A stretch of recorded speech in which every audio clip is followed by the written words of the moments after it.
उद्धव ठाकरेंची युतीबाबत तुर्तास मौन बाळगण्याच्या राज ठाकरेंच्या मनसे नेत्यांना सूचना। 29 एप्रिलनंतर राज ठाकरे निर्णय कळवतील। प्रवक्ते प्रकाश महाजनांची एबीपी माझाला माहिती।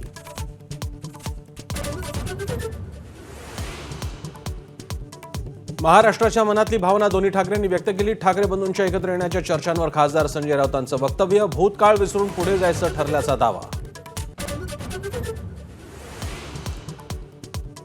परिवार म्हणून एकत्र येणं ही महाराष्ट्राची परंपरा। शरद पवारांसोबतच्या पुण्यातल्या बैठकीवर अजित पवारांचं भाष्य। शरद पवार संस्थाध्यक्ष, आपण ट्रस्टी म्हणून बैठकीला यावं लागतं, अजितदादांचे स्पष्टोक्ती। मुंबई 26/11 हल्ल्यात काँग्रेस आणि राष्ट्रवादीचा हात। भाजप नेते माधव भंडारेंचा खळबळजनक दावा। प्रशासनावर प्रभाव असलेल्या व्यक्तीशिवाय हल्ला अशक्य असल्याचे विधान।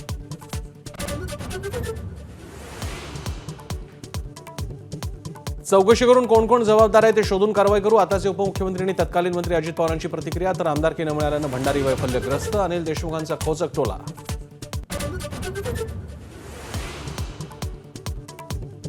संग्राम थोपटेंच्या भाजप प्रवेशाला अंतर्गत विरोध असल्याची चर्चा। भाजप पदाधिकाऱ्यांचं चंद्रशेखर बावनकुळे यांना नाराजीचं पत्र। काँग्रेसमधून भाजपमध्ये येणाऱ्या नेत्यांवरही नाराजी व्यक्त।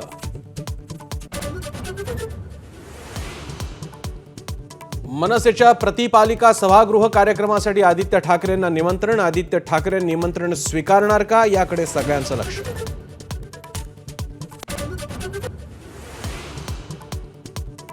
आतापर्यंत कोणतेही आश्वासन नाही। पुण्यातील तनिषा भिसे मृत्यू प्रकरणी महाराष्ट्र मेडिकल काउन्सिल समोरील सुनावणीनंतर भिसे कुटुंबाची प्रतिक्रिया। डॉक्टर घैसास यांच्या अटकेची मागणी।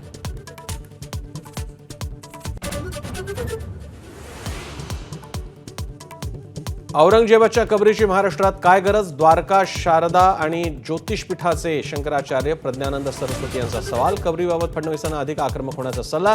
गंगेच्या पाण्यावर टीका करणाऱ्या राज ठाकरेंचाही समाचार।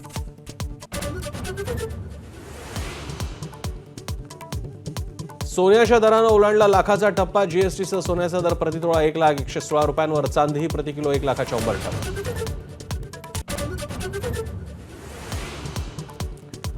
बीसीसीआय कडून 2024-25 साठी खेळाडूंची श्रेणी जाहीर। रोहित, कोहली, जडेजा, बुमराह A+ श्रेणीत कायम। श्रेयस अय्यर, ईशानचं कमबॅक, तर ऋषभ पंतचंही प्रमोशन।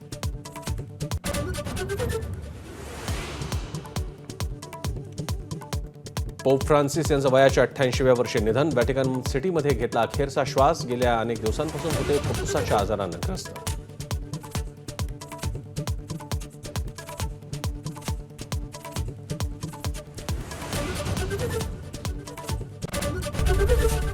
एबीपी माझा, उघडा डोळे बघा नीट।